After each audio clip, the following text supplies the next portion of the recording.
Olá, me chamo Paulo Victor e sou professor de Sociologia aqui do Instituto Livre e agora a gente vai dar continuidade aos nossos estudos do nosso volume 3, da nossa unidade 2 e que agora a gente vai começar a nossa temática 1, tá certo?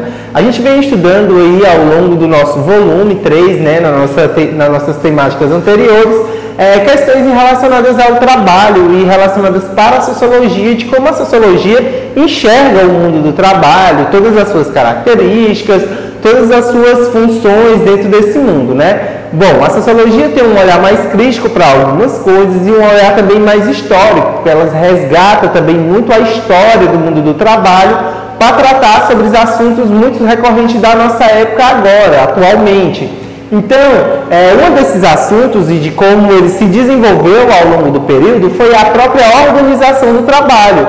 Como o trabalho ele foi se organizando, né, o mundo do trabalho foi se organizando ao passar dos tempos. A gente viu que o trabalho, principalmente ali nas fábricas, nas indústrias, eles sofreram bastante transformações a partir dos adventos da Revolução Industrial. Quando a gente tinha antigamente, ali na passagem da Idade Média ali para o capitalismo, para uma idade mais moderna, a gente tinha ali o que vigorava dentro ali da manufatura, né? O modo de produção ali era a manufatura, algo mais artesanal, feito com a mão, e com o passar do tempo, com o adentramento das grandes máquinas, das indústrias, a forma do modo do trabalhador foi mudando dele trabalhar, do relacionamento dele socialmente também em outras áreas, o modo de produção aumentou para ele, então o lucro, era muito visando o lucro, e essas coisas elas foram mudando. E a organização do trabalho, como o trabalho era organizado por cada empresa, por cada departamento, cada fábrica que seja, elas também foram se alterando com o passar do tempo. E é isso um pouco que a gente vai ver nesta unidade 2, tá certo? Principalmente nessa nossa temática 1. Que começa, né, a unidade perguntando o que é organização de trabalho. E justamente o primeiro tema ele vai vir para sanar as nossas ideias sobre o que seria a organização do trabalho. E vai trazer dois conceitos que são trabalhados dentro da sociologia, que são a partir de duas pessoas que criaram, né, dois homens que organizaram ali o trabalho, cada um na sua época, e que revolucionaram as formas de trabalho, de como os homens trabalhavam dentro desse período. Uma dessas formas é o Taylorismo, bastante conhecido principalmente dentro das organizações das empresas, das fábricas, e o outro é o Fordismo, que também ficou mais conhecido principalmente nas indústrias e nas indústrias automobilísticas, né, que tratam ali dos automóveis, carros, enfim. Então foram duas formas de trabalho que a gente vai ver já nessa temática, tá certo, dessa nossa unidade 2, que revolucionaram as formas de organização do trabalho.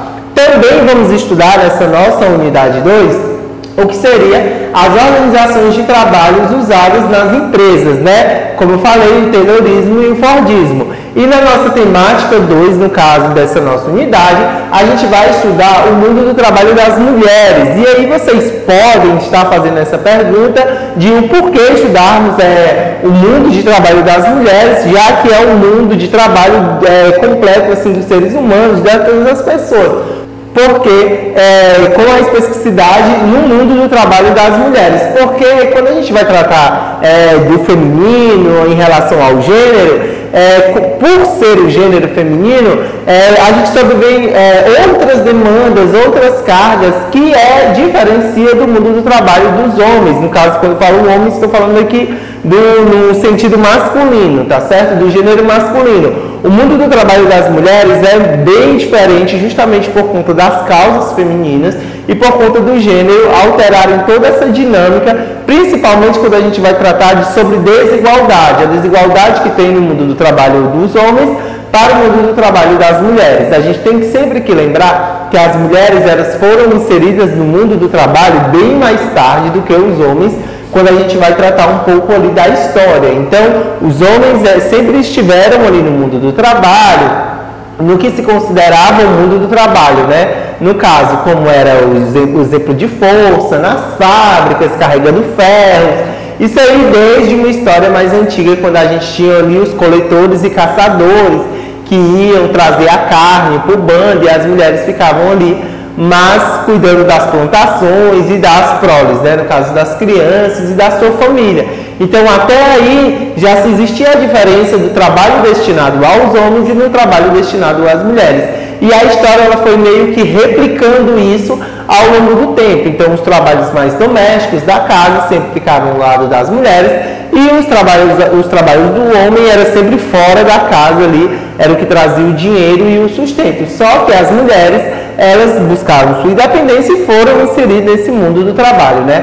E é um pouco sobre isso que a gente vai tratar na temática 2, da nossa unidade 2 do nosso volume 3. Então vamos lá. Primeiro, a apostila de vocês nos leva a refletir aí um pouco sobre o trabalho que a gente exerce em casa, pensar aí o trabalho que a gente exerce em casa, como lavar uma roupa, varrer uma casa, cuidar das crianças, trabalhos aí domésticos que homens e mulheres exercem dentro de casa. Primeiro a gente pensa, quando a gente acorda, por exemplo, no horário que a gente pode fazer determinadas tarefas. Vamos lá, pensando aí numa rotina mais comum, podemos dizer assim, a gente acorda, vai tomar o nosso café da manhã, aí a gente vai ler alguma coisa, mexe no celular, só que aí é o dia que você para fazer essas atividades domésticas. Então você sabe que você precisa tomar o café da manhã, você precisa ter o tempo para almoçar, e aí vai fazendo isso, as coisas também ao longo do dia. Precisa fazer comida, lavar roupa, arrumar uma casa, enfim, consertar uma pia se tiver quebrado, todos esses trabalhos.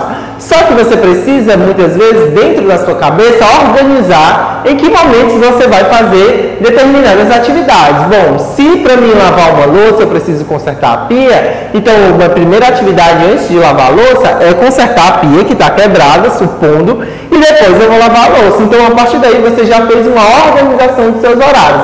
Demoro 1h30, 1h, 30 minutos que seja para consertar essa pia, que seja uma pia entupida, enfim. E depois disso, demoro mais 1h, dependendo do tamanho da louça, para lavar a louça. Então aí você já viu que nessa atividade você vai custar aí, no mínimo umas 2 horas. Então você já sabe que das 24 horas do seu dia, ou do que você determinou ali para arrumar a sua atividade doméstica ali, você já tem 2 horas aí de 2 serviços. Então isso, de alguma forma, você reorganizou um mapa aí mental de organização na sua cabeça de que você vai destinar, o tempo que você vai destinar àquelas tarefas.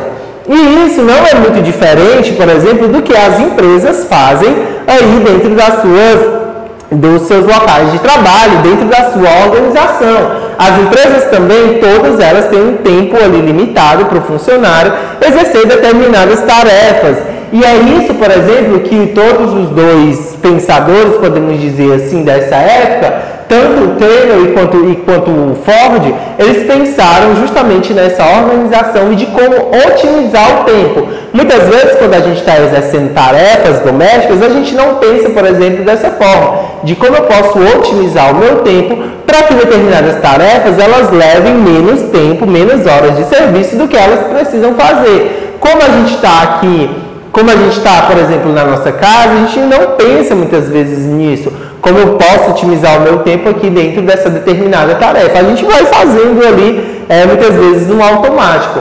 Mas, por exemplo, para as empresas, o tempo, essa questão do tempo é muito precioso. Porque já se diz o ditado, né, mais popular que tem, tempo é dinheiro. Então, quanto menos tempo eles tiverem, quanto mais tempo, no caso, eles tiverem, e o menos tempo de produção, significa que eles podem lucrar mais. Então, o funcionário ali que fazia uma atividade em 1 hora, agora ele fazendo em 30 minutos, meia hora, ele pode exercer 2 vezes essa mesma atividade e gerar um lucro maior para essa empresa. Então, as ideias que foram colocadas ali dentro da organização do mundo do trabalho era justamente pensando nessa otimização do tempo, encurtando o tempo ali de trabalho do funcionário, para que ele fizesse e aumentasse a sua produtividade. Então, um dos primeiros a pensar nisso dentro do mundo do trabalho, o Taylor, que fundou o Taylorismo. Então, a gente vai conhecer um pouco mais sobre esse autor e um pouco mais sobre a teoria dele.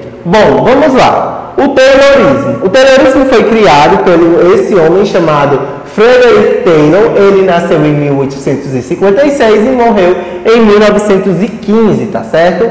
O Frederick Taylor, ele era um engenheiro, tá bom? Então ele já tinha ali uma relação com o mundo do trabalho, já conhecia ali um pouco sobre a organização do mundo do trabalho, né? E como as coisas ali mais ou menos funcionavam, justamente por ele ser engenheiro. Esse pensamento dele, até antes, algo que se sabe na história, era um pouco inexistente, sobre pessoas que pensaram sobre a otimização e a organização no mundo do trabalho, principalmente ali nas grandes fábricas. Então é um pensamento do século XX, como a apostila de vocês nos traz. Bom, basicamente a ideia do Taylor com o Taylorismo era otimizar justamente o tempo de produção das empresas. Então era os trabalhadores para os trabalhadores fazerem mais coisas em menos tempo. Então a ideia, o eixo principal era esse, era uma ideia pensada cientificamente, é claro, não era nada, por exemplo, de um achismo, até porque algumas ideias do Taylor podem se confundir com o achismo, principalmente de como ele foi criado e a forma como ele pensou o mundo dos homens, mas de alguma forma o seu pensamento tinha algumas bases científicas para que eles pudessem ser desenvolvidos dentro das empresas, né? E até para que essa ideia fosse mais comprável, não simplesmente a base de um achismo. Então vamos começar, para entender o pensamento do Frederick Taylor, a gente tem que começar pensando sobre até a sua infância, como ele foi se desenvolvendo enquanto pessoa. Então o que se sabe era que o Frederick Taylor, ele tinha uma obstinação tremenda por métodos desde a infância. E um dos exemplos sobre essa obstinação do Frederick Taylor sobre métodos e coisas científicas é que ele contava os passos para casa desde a saída da escola até a chegada em casa. Então, até a chegada em casa, ele contava todos os passos e verificava quais eram os melhores caminhos que ele pudesse otimizar o seu tempo para chegar até em casa. Então, a partir daí, da infância, você já vê que o Taylor ele já pensava, por exemplo, nessas coisas de organização, principalmente da rotina dele, né? Que era a ida e a volta dele para a escola todo dia, e sobre outras instâncias da sua vida. Então, uma criança que já contava os passos e otimizava o tempo para voltar até casa, ele só pegou essas ideias aí que ele já tinha na vida pessoal dele e levou essas ideias para o mundo do trabalho, no caso aí para o mundo do trabalho dos homens, para aplicar essas ideias e ver se era possível se organizar no mundo do trabalho dessa forma, tá certo? Então agora a gente vai dar um pouco mais de continuidade às ideias do Frederick Taylor.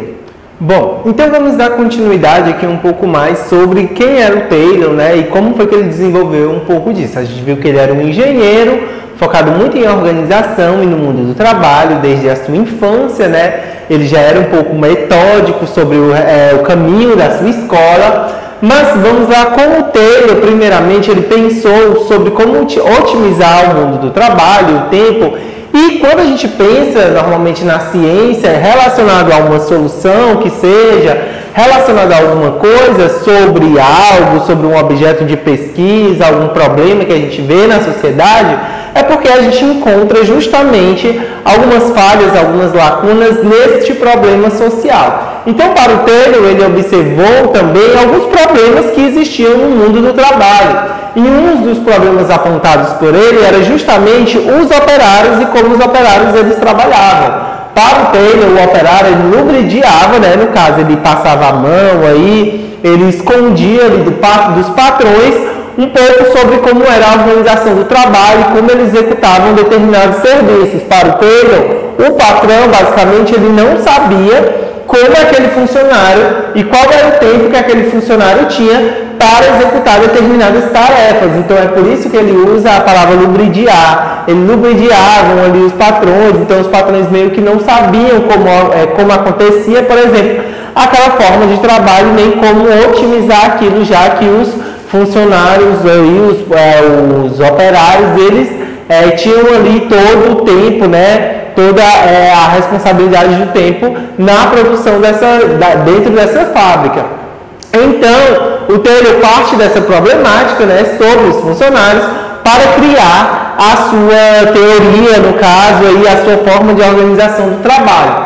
é importante salientar que os sindicatos dos trabalhadores, né, ali da Europa, no século XX, eles foram muito contrários às ideias do Taylorismo, né, como a gente vai ver um pouco mais sobre, justamente porque eles acreditavam que essa redução aí de tempo por tarefa, elas acabavam ocasionando sobre a saúde do trabalhador e sobre como esse trabalhador ele ia se sobrecarregar. Se já era para eles exaustivo as cargas horárias, como eu expliquei aí, a partir do movimento dos sindicatos, que elas deram aí uma reajustada, mas antes era muito intensificante a carga horária de um trabalhador, principalmente na indústria. Então a gente vai ver que os sindicatos eles foram contra justamente porque isso iria prejudicar principalmente a saúde do trabalhador, já que ele ia fazer a mesma atividade, só que agora em menos tempo para produzir mais. Então isso ia se reverberar em cima somente do trabalhador. Isso não iria alterar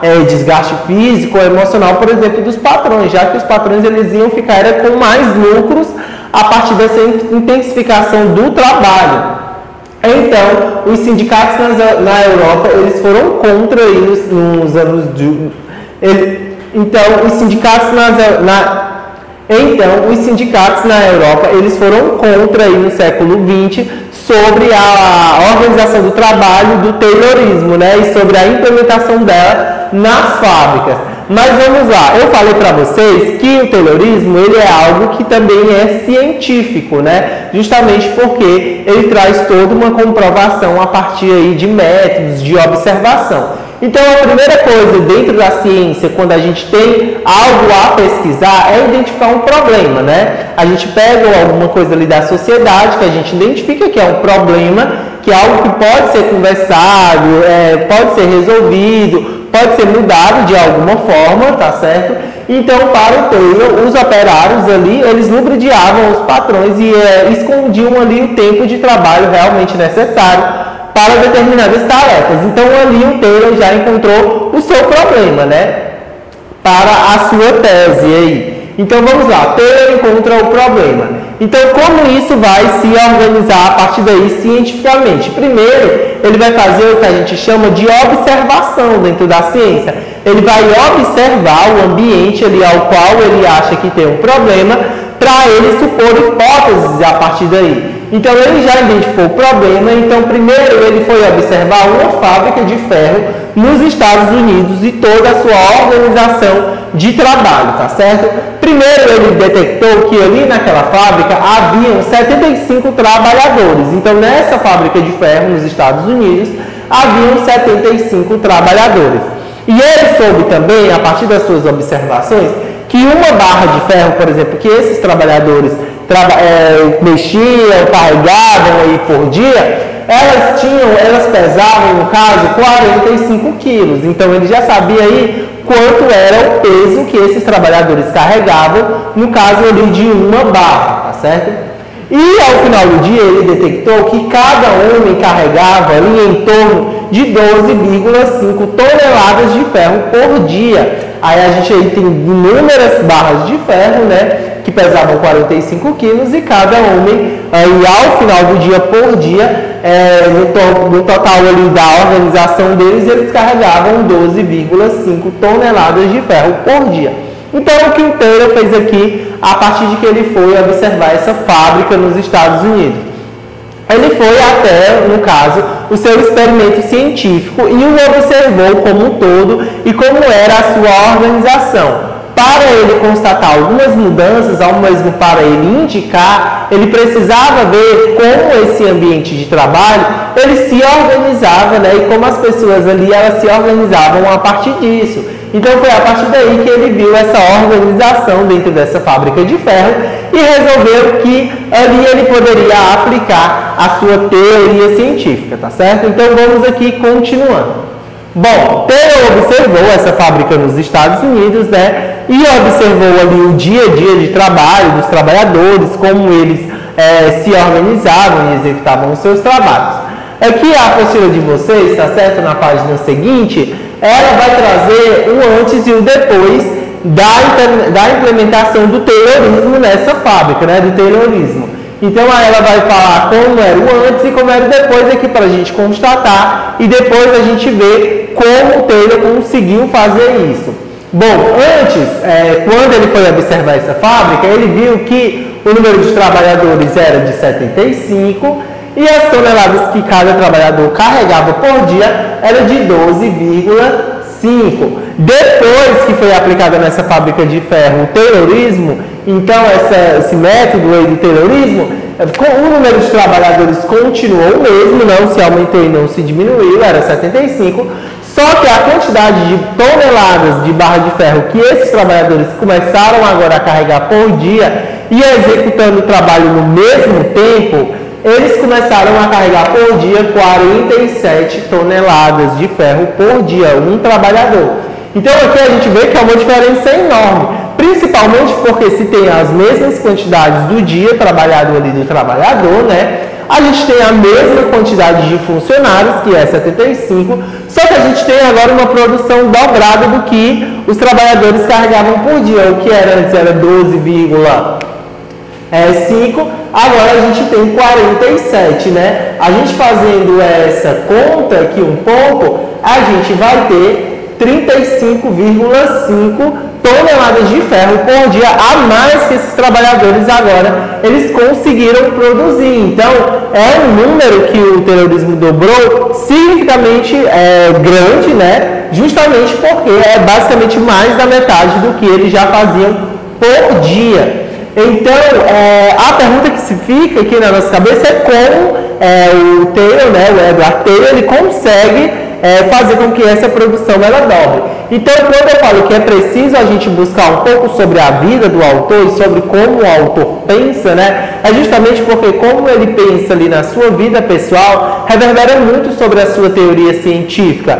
principalmente quando a gente vai tratar aí de uma economia, de uma ciência mais humanas, porque ali há interferências da pessoa, do que a pessoa acredita, dentro, por exemplo, da sua pesquisa científica. Como eu falei para vocês, o Edward Taylor ele pensava que os operários eles lubridiavam ali o tempo de trabalho em cima dos seus patrões.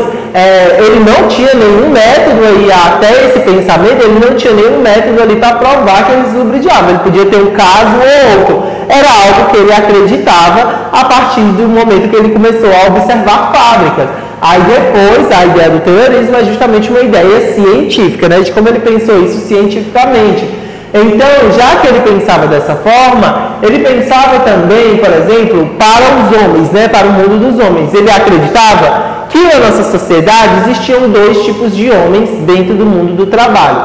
Existiam os homens que planejavam as coisas, né, que eles pensavam como as coisas poderiam ser, que davam avanços aí, saltos na história, e existiam os homens que executavam. Eles consideravam um homem que planejava, um homem que pensava sobre as coisas. Então ele pensou sobre a organização do mundo do trabalho e como transformá-la, né, para que aumentassem os lucros.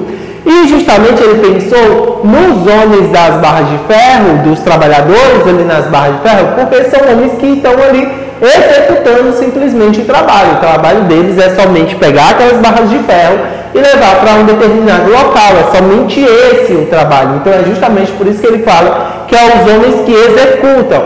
Então, para o Edward Taylor, existem esses dois tipos de homens no mundo do trabalho, os que planejam e os que executam, tá certo? Então, a partir disso que ele vê do planejamento e da execução, ele propõe o que se vai chamar de controle do tempo e dos movimentos.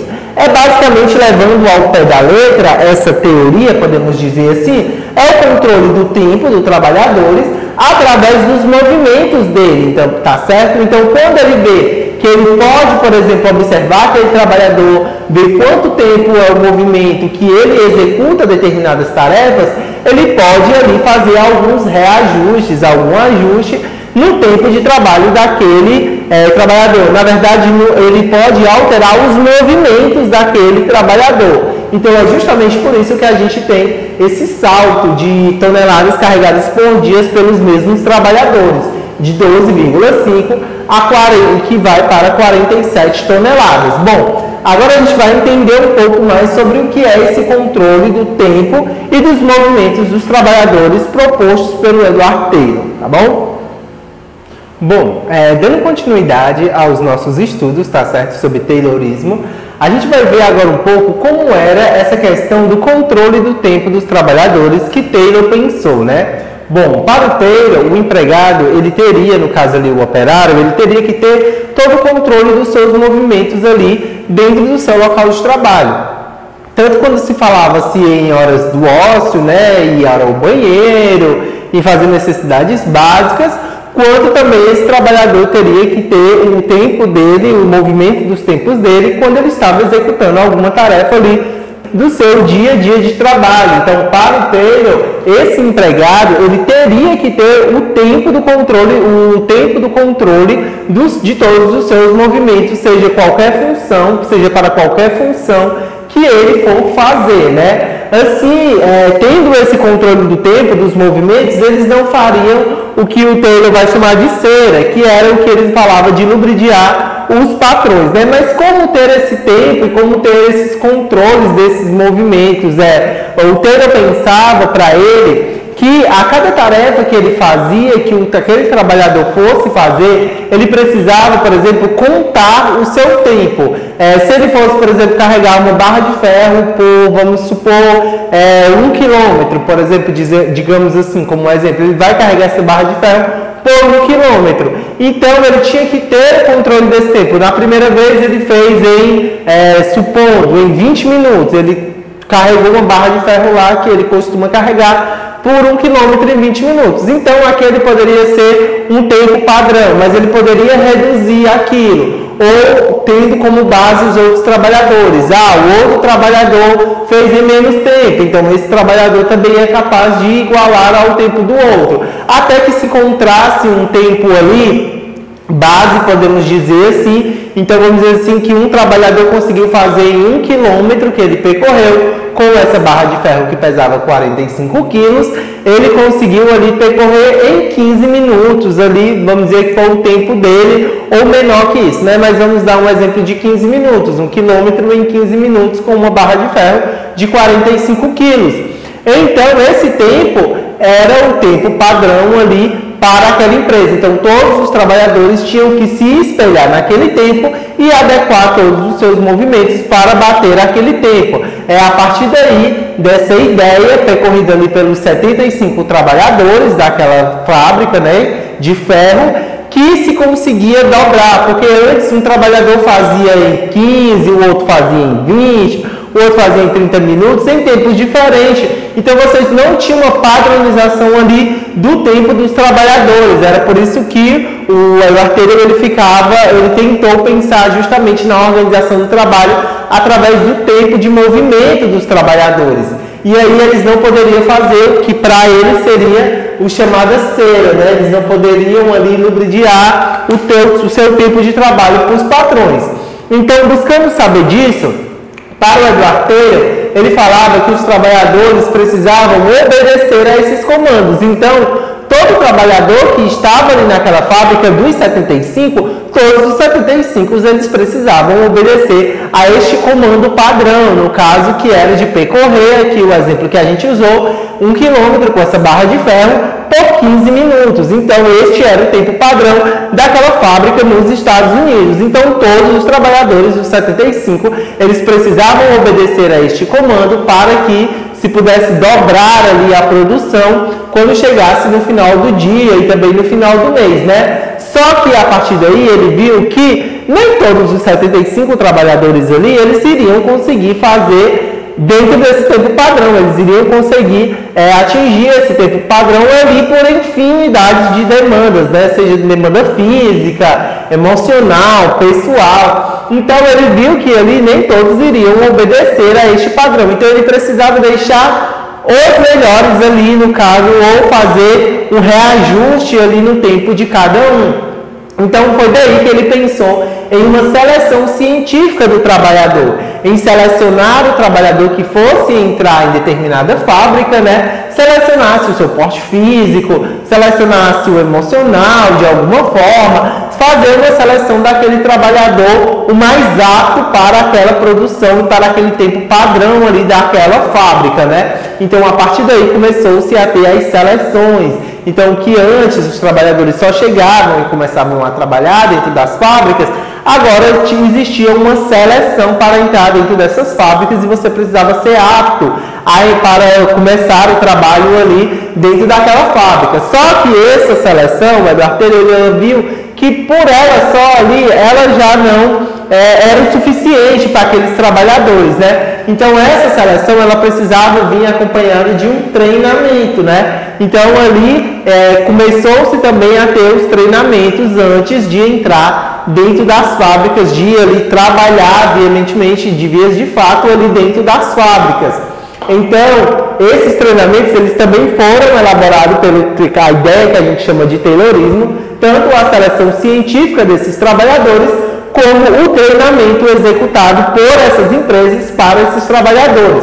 Então a gente viu que o Taylorismo ele pensa desde ali da concepção da ideia da otimização do tempo, da organização de trabalho, até ali a seleção desse trabalhador para dentro daquela fábrica. Então a gente viu que o Taylorismo ele trabalha nesses âmbitos tanto do trabalho da fábrica quanto da seleção desse trabalhador, tá certo? Então vamos continuando aqui com a nossa temática. Bom, então para desenvolver a ideia, assim, primeiramente para servir de exemplo dentro das fábricas, né, o Edward Taylor ele precisava de alguém que fosse o exemplo perfeito para dizer que, olha, a minha teoria aqui ela serve, ela é aplicável dentro da prática. Ele pensou ela toda teoricamente, né, as ideias a partir ali do que eu falei da organização dos trabalhadores, a partir de como os trabalhadores se organizavam e como eles poderiam dobrar essa produção, né? Então ele precisava procurar alguém como um exemplo para que aqueles trabalhadores vissem que fosse possível. Então, dentro dessa fábrica de ferro, ele encontrou o Schmidt. Schmidt era um imigrante holandês que trabalhava dentro dessa fábrica. Só que o Schmidt ele tinha algumas peculiaridades que foi bastante interessante, por exemplo, para os estudos do Edward Taylor. Schmidt, primeiramente, pessoalmente, era alguém que trabalhava tanto na fábrica, ali trabalhava horas na fábrica, e quando chegava em casa, o Schmidt também trabalhava na construção da sua casa, que ele estava ali construindo a sua casa na época nos Estados Unidos.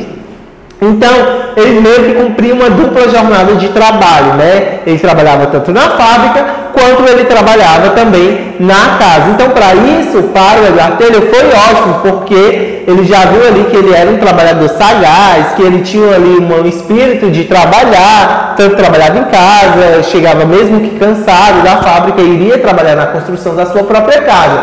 Então, isso era um ponto positivo para o Schmidt servir de exemplo para os outros trabalhadores. Outro ponto é que, além dele ser imigrante, né, no caso, ele ser imigrante holandês, ele já não estava ali dentro da seu habitat ali natural, né, ele veio de um outro país, de uma outra cultura, e estava se adaptando super bem ali aos Estados Unidos. Ele não possuía, uma das características bastante importante, ele não possuía características de vantagens, assim, ele não possuía um grande porte físico, ele não possuía uma grande velocidade, ele tinha ali tudo que era o básico para trabalhar. Então isso era bacana para o Edward Taylor para os seus estudos, justamente para ele não ser apontado de que ele pegou como exemplo alguém que é muito veloz, ou alguém que é muito forte, mais forte que os demais, né? Então não seria um exemplo interessante de ser aplicável nos outros. Então ele não tinha essas características de vantagem. Ele poderia dizer que ele era um homem comum ali, um homem trabalhador comum, que tinha a sua velocidade, tinha a sua força, mas nada de tão extraordinário. E o mais importante para os estudos do Taylorismo, né, no caso do Edward Taylor, é que o Schmidt ele era muito bom em obedecer comandos. Ele não fazia tantos questionamentos e ele não lubridiava, assim, como o Edward Taylor fala, o tempo. Então, o Schmidt ele era um ótimo exemplo ali para servir para os outros trabalhadores e foi assim que fez. Ele foi o exemplo dentro daquela fábrica, como ele obedecia e como ele, no caso, domou ali os movimentos dele, né, como ele otimizou o seu tempo de trabalho e que isso pudesse ser aplicado aos outros trabalhadores, né? Então foi um ótimo exemplo aí para os estudos do Taylorismo na época do Edward Taylor, justamente por ser esse homem que não era nada de tão extraordinário ali nas suas funções de trabalho e conseguiu ali, obedecendo aos comandos do Taylor, né, fazer com que a sua produção ela pudesse dobrar e o seu tempo de trabalho ele pudesse diminuir ali dentro daquela produção. Então, para o Edward Taylor, o Schmidt foi um ótimo exemplo, né? Bom, continuando. Para o Edward Taylor, era natural, por exemplo, que alguns trabalhadores, eles obedecessem e outros mandassem. Assim como uns nasceram para planejar, outros nasceram para executar, como ele mesmo fala. E também uns nasceram para obedecer e outros nasceram para mandar. É a partir daí que a ciência ela começa a se afastar um pouco ali dos estudos do Taylorismo. Porque quando a gente fala que algo é natural, quando a gente vem falando sobre isso, né, sobre a naturalização das coisas, das relações desde aí do nosso volume 1, a gente vem trazendo um pouco isso, desnaturalizando certos pensamentos. Então, você pensar que existem alguns seres humanos, bioticamente falando, aí dentro do âmbito da biologia, que alguns nasceram para mandar e outros nasceram para obedecer, você está falando aí de coisas que são ordens naturais. E a gente, quando aprofunda mais um pouco aí sociologicamente, a gente vê que isso é um pensamento construído, isso não é nada natural, isso foi um pensamento construído por alguns homens em algum período histórico que reverbera até hoje, por exemplo, essa ideia de que uns nasceram para mandar e outros nasceram para obedecer. Exemplo, essa ideia, por exemplo, do mandar e do obedecer, ela justificou muitas coisas na escravidão. Na escravidão de todo mundo, mas falando aqui um pouco mais do contexto brasileiro, quando os escravos foram trazidos, e não trazidos como pessoas, mas trazidos como coisas, a gente vê que existia muito essa ideia de que eles foram desenvolvidos e nascidos ali para obedecer, no caso, para serem escravizados. E os europeus, os civilizados, eles foram os povos que foram predestinados a mandar, a construir ali uma civilização aqui, principalmente no Brasil, no caso, os portugueses. Então, quando a gente vê isso, essas ideias que foram construídas pelos homens e foram dadas na história como natural, a gente vê que foram barbaridades na nossa história, foram justificadas por questões como essa, como o Edward Taylor defendia, que era natural que uns obedecessem e que uns mandassem, né? Então a gente vê que isso não é uma ideia natural, isso é uma ideia construída para os homens em busca de poder, como a gente pode ver, assim.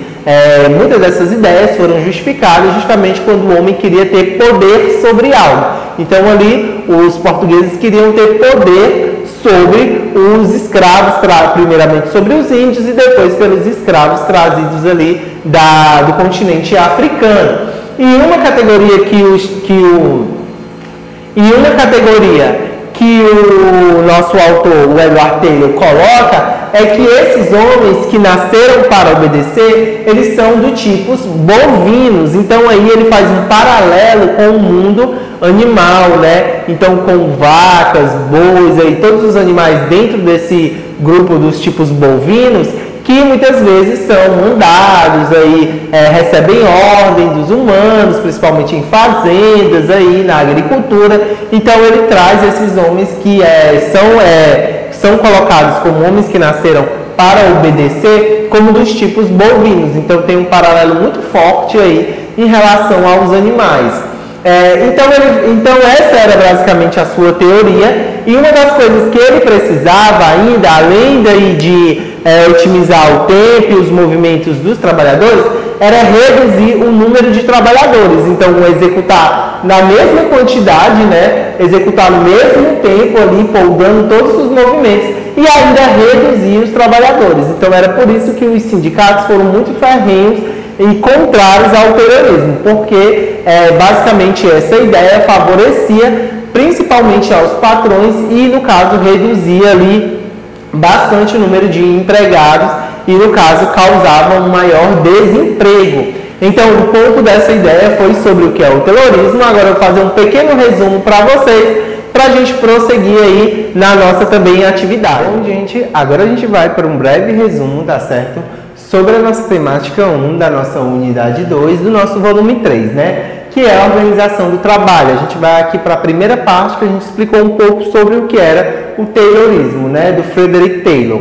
Bom, dando um pouco de continuidade aqui, né? Fazendo um breve resumo, a gente viu um pouco que a nossa apostila nos levou a pensar sobre as semelhanças que poderíamos ter do nosso trabalho doméstico em casa, né, e do nosso trabalho na empresa, do que seria, no caso, sobre a organização que a gente faz em relação às atividades, a organização de quanto tempo eu vou levar ali para executar determinada tarefa. Então, essas coisas que a gente pensa no trabalho doméstico em casa também podem ser levadas em consideração ao trabalho nas empresas, né? E de como as empresas também pensam nessa organização. Bom, primeiro a gente foi uma aula sobre Taylorismo, né? A gente viu que o Taylorismo foi criado pelo Frederick Taylor, que era um engenheiro, né, ali com um pensamento no século XX, principalmente, né, essas ideias no século XX, ao qual ele queria era reduzir o tempo de trabalho ali do trabalhador em determinadas tarefas, né, e assim gerar um lucro maior final para os patrões. Então, primeiramente, o Taylor, na sua infância, ele sempre foi uma pessoa que gostava ali de calcular metodologicamente, no caso, seus passos, dar a volta para a escola, ida para a escola e ver o melhor caminho, né, ao qual ele poderia chegar e o melhor caminho que otimizasse o seu tempo na ida para a escola. Então, desde a infância, o Taylor ele sempre buscou essas coisas, né? Ele sempre foi fissurado nessas coisas metódicas. Então, a partir daí, ele identifica nos trabalhadores, nos operários, um problema em relação ao ambiente de trabalho. Ele viu que os trabalhadores, eles meio que lubridiavam os patrões em relação ao tempo de trabalho, né? O que ele falava é que eles faziam cera, os trabalhadores faziam cera, faziam corpo mole em relação ao trabalho. Então, ele via que este trabalho executado, eles poderiam ser executados eles poderiam executar esse trabalho em um curto período de tempo, assim produzindo maior no final do dia. E a gente viu que os sindicatos eles foram muito opostos a isso, né? Justamente porque essa medida, essa organização de trabalho, ela só prejudicava ao trabalhador em relação ao tempo do trabalhador, a sua saúde, as suas questões familiares e que apenas iria aumentar a carga horária daquele trabalhador. Bom, então ele primeiro começa fazendo essa organização do trabalho como se fosse uma organização científica. Ele vai lá para a fábrica, né? Ele observa a fábrica de ferro, vê que tem 75 trabalhadores lá e que cada um carrega por dia 12,5 toneladas e que isso poderia mudar. Então, a partir daí, ele começa, a gente vê uma tabela onde ele poderia supor o aumento de produção, né, de cada trabalhador, que seria o antes do Taylorismo e o depois do Taylorismo, né? Então, a gente viu que no final do dia, aquele trabalhador que carregava 12,5 toneladas de ferro, ele poderia, com o Taylorismo, com a organização de trabalho do Taylorismo, carregar 47 toneladas, de barra de ferro no final do dia, né? Lembrando que cada barra de ferro pesava 45 quilos. Bom, a partir daí, como ele poderia prever isso, como ele poderia implementar essa ideia e a partir de que essa ideia surgia? Então é a partir daí que a gente vê que o Taylorismo ele nada mais é do que um controle do tempo e do movimento do trabalhador. Então ele vai usar um trabalhador ali de exemplo para calcular o melhor tempo que aqueles funcionários eles poderiam fazer em relação ao carregamento dessas barras de ferro e usar aquele funcionário como exemplo para que os outros pudessem replicar, né? Então é a partir daí que a gente vê o aumento da produtividade. E ele usou isso, né? No caso, um dos exemplos foi o Schmidt, né? Ele era um imigrante holandês nos Estados Unidos e que obedeceu a todos os comandos aí colocados pelo Taylorismo, né? Então, para o Frederick Taylor, foi maravilhoso o exemplo do Schmidt, né? Porque ele não era um homem com grandes vantagens, ele não tinha lá o maior porte atlético e também a maior velocidade, só era uma pessoa que era boa em obedecer comandos, então isso foi ótimo para os estudos do Taylorismo. Só que o Frederick Taylor, ele percebeu que nem todo mundo era apto a isso, né? Nem todos os trabalhadores seguiam o exemplo do Schmidt. Então ele criou o que se chamou no caso de seleção científica, tá certo? E essa seleção era acompanhada de um treinamento. Então agora todo trabalhador que quisesse trabalhar nas fábricas, né, ali na Europa, ele precisava passar por essa seleção científica para ver se ele era apto ao trabalho, né, para ver se ele tinha condições. Porque o Frederick Taylor, ele pensava para ele, né, que era natural que uns homens nascessem para mandar e outros nascessem para obedecer. Eu botei até o natural aqui entre aspas, justamente porque a gente já desnaturalizou um pouco mais esse pensamento. Então, mas para o Frederick Taylor era normal assim alguns homens nascessem para mandar e outros para obedecer. É por isso que ele criou a seleção científica, para identificar esses homens que era natural para eles obedecerem ordens, no caso, obedecerem os comandos ali do Taylorismo. Então, essa teoria ela foi fincada ali na Europa, ela foi sendo desenvolvida e replicada em outras fábricas, entre os modos de produção, né? No caso, essa teoria aí do Frederick Taylor. E com o passar do tempo, ele conseguiu a redução do número de trabalhadores nas fábricas, né? Então é por isso que os sindicatos eles foram muito opostos, porque além dele reduzir ali os movimentos, controlar os movimentos e o tempo daquele trabalhador, ele agora conseguiu reduzir o número dos trabalhadores em suas teorias posteriores, né? Então esse foi um pouco do Taylorismo, tá certo? Que é da nossa unidade 2, do nosso volume 3, que é a nossa primeira temática. Eu dividi essa temática em duas partes, que é uma explicando sobre o Taylorismo e outra explicando sobre o Fordismo, né, que a gente vai ver também agora. E logo depois a gente vai resolver as nossas duas atividades sobre cada uma dessas nossas temáticas, tá certo? É isso, eu espero que vocês tenham entendido. Obrigado e até a próxima.